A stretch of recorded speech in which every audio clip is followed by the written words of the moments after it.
एकादशी तर अनेक येतात, पण अशी कोणती एकादशी आहे जी तुमच्या आयुष्याच्या आध्यात्मिक प्रवासालाच बदलू शकते? एकदा नारद मुनी आपले पिता श्री ब्रह्माजी यांना विचारतात, की देवशयनी एकादशी नंतर कुठली एकादशी येते, तिचे पालन कसं करावं?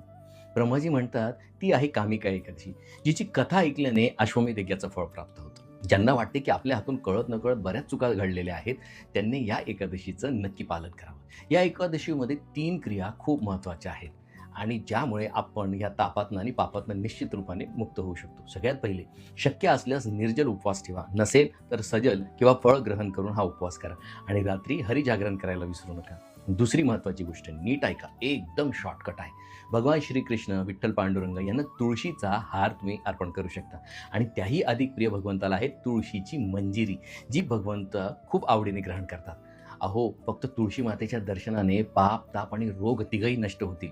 या दिवशी जर आपण तुळशीचे नवीन रोप लावले किंवा तुळशी दान केली, तर त्याला वैकुंठाचा वास प्राप्त होतो. आणि यमराजाच्या सेक्रेटरी चित्रगुप्तला कळतच नाही, की ह्या व्यक्तीला किती पुण्य द्यावे. आणि सगळ्यात महत्त्वाचं आणि तिसरं, या दिवशी एक तुपाचा दिवा किंवा तिळीच्या तेलाचा दिवा तुळशीला आणि श्रीकृष्णांना अर्पण करा. इतकं केल्याने आपले सगळे पित्र उच्च गतीला प्राप्त होतील आणि साधक अनेक जन्माच्या मोठ्या मोठ्या पापातनं सहज मुक्त होईल आणि भगवंताची प्राप्ती करू शकतो. तर ही शक्तिशाली एकादशी येत आहे 9 ऑगस्ट 2026ला आणि हिचा पारण काळ आहे दुसऱ्या दिवशी सकाळी 6:13 पासून ते 8:02 लक्षात ठेवा, या काळातच आपल्याला उपवास सोडायचा आहे, नाहीतर आपल्याला एकादशी व्रताचे फळ प्राप्त होत नाही. हरे कृष्ण.